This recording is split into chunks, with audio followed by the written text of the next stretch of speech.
Okay, Dave, we talked about all the information that's available to the punters these days. You know, how did they ever find a Hmm. winner just using the super form or whatever? Yeah. So what tools do you use for your own personal punting? Um, I use the GG's website. I use Timeform. I use the Racing Post, and I use my own notes. Those are the four key things. I think between those four things, I can pretty much shape a race up and price it up properly. He says, hopefully. So how many hours do you put in per race or per meeting? Good question.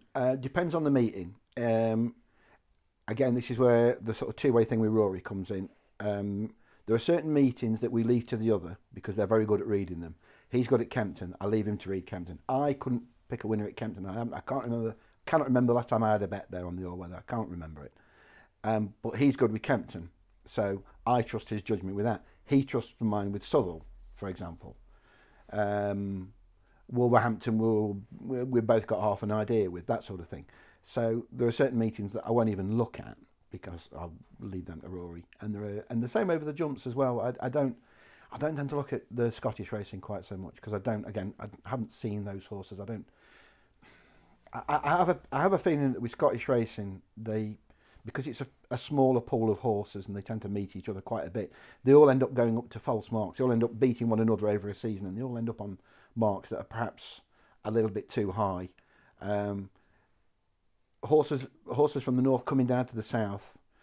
I always look that's an angle that I sometimes look at. I think they might be badly handicapped against a bigger pool of horses.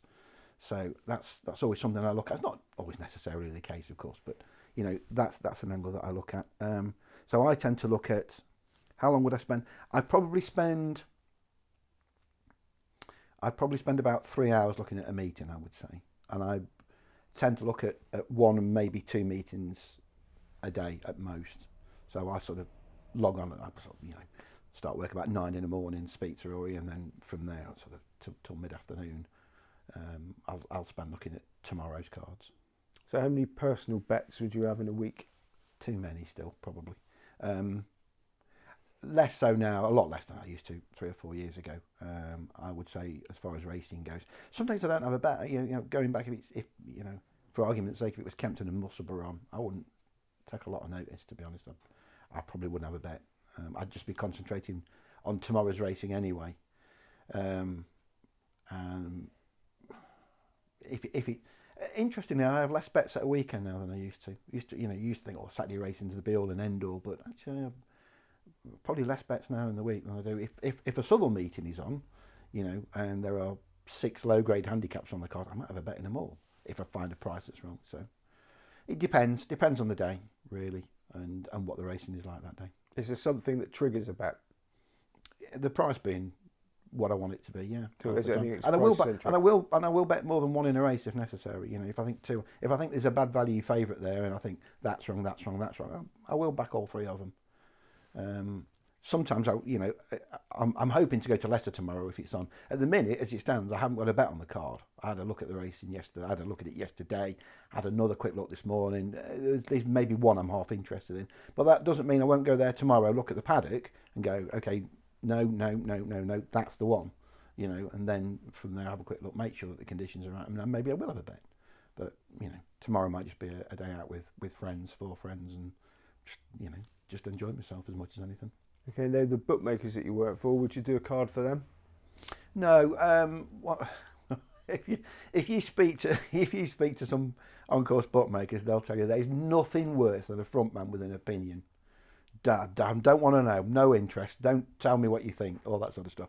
Now, that's maybe the change. Maybe that's changed a little bit. I know Morley will sometimes, for MT, or sometimes ask me what I fancy and whatnot.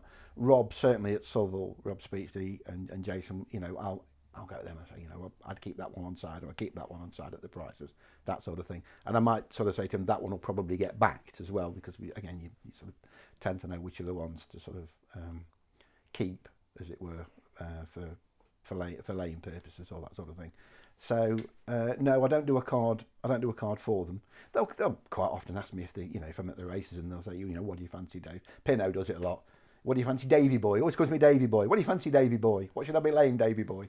That sort of thing, So you just go and have a word and whatnot. But no, I don't do a card for them. Anything I sort of do is for me. Okay, so you had a job in a supermarket. Yes. Going back to the early days, which 16. enabled you to spend a lot of time in the betting shop. But you weren't honing your trade then. You were doing your money. I was doing my money, yeah. Start with, I was doing my money, definitely. I used to go up there and I could talk for an hour simply on, the sort of punting adventures I had when I was, from 16 onwards almost, I suppose.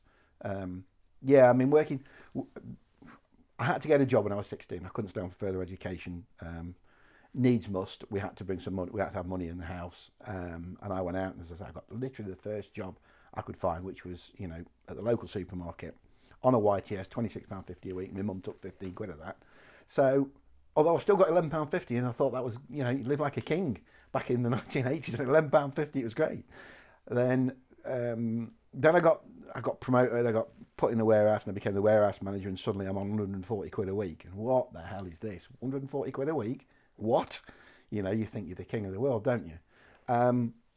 And I started going up to the local book. The local bookmakers was no more than 200 yards away. I could sort of slip out the back of the store and up there and back, having placed a bet, and no one would even know I'd gone missing, sort of thing. So, and I became really good friends with a guy up there who's sadly no longer with us, called Peter Bannister. He was like a father figure to me. My own father was long gone by this point, and Peter got me into as many bad habits as you'd like to care to name. First of all, going to the greyhounds. I was brought up on the greyhounds initially. I didn't go racing until I was sort of well into my 20s. But up to that point, you'd find me at Vernon Street in Derby 3 times a week with the greyhounds. We used to get a lift, and there was about 4 or 5 of us in the car, and it was great. I used to love it. The chatter and all that sort of stuff, and the expectation and the hope for the night and all that sort of stuff.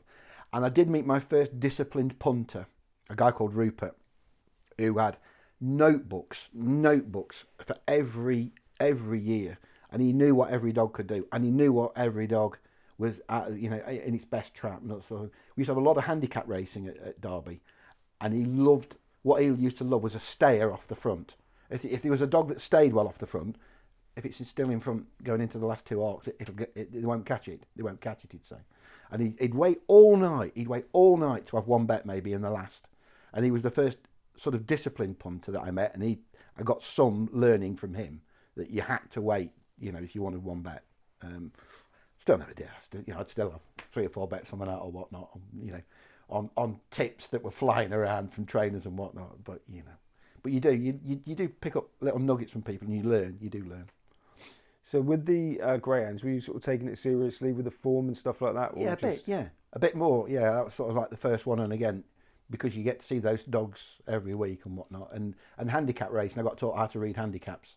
You allow 0.08 a length in time. You allow 0.08, so if a dog's got a 12-metre start, you should take some average times and then take 0.96 off of it, and that's what it should be able to do on the night, that sort of thing.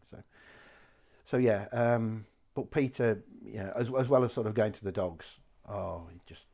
We started going to Southall races a few years later, and I could tell you an hour's worth of stories from that alone. But he taught me all the bad habits. I always remember the first time I ever placed a bet at John Wood's, which was the bookmakers I used to use.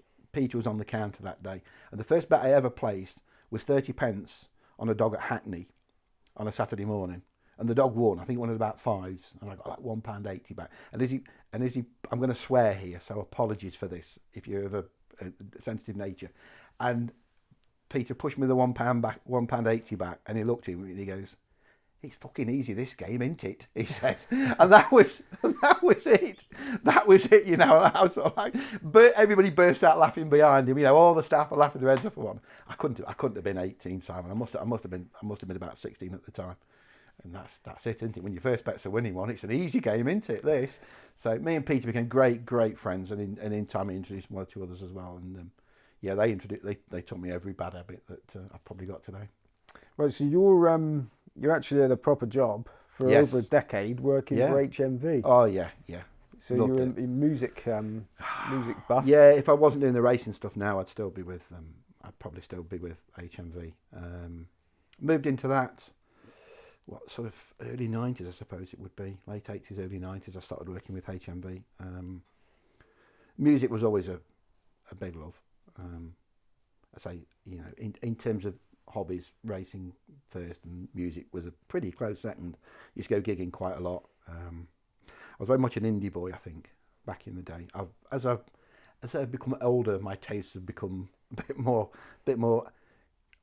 What's the word I'm looking for? Caroline would go with eclectic or noisy, wouldn't you? Something like that. But yeah, it's grown. I do tend to like. I like to find new old things. That's probably the best way of describing me these days. Started listening recently to the Bonzo Dog Doodah band. I didn't realise how good they were. You always think they're a joke group, and then you start listening to the music, and it's actually, you know, as trad jazz goes, it's really good.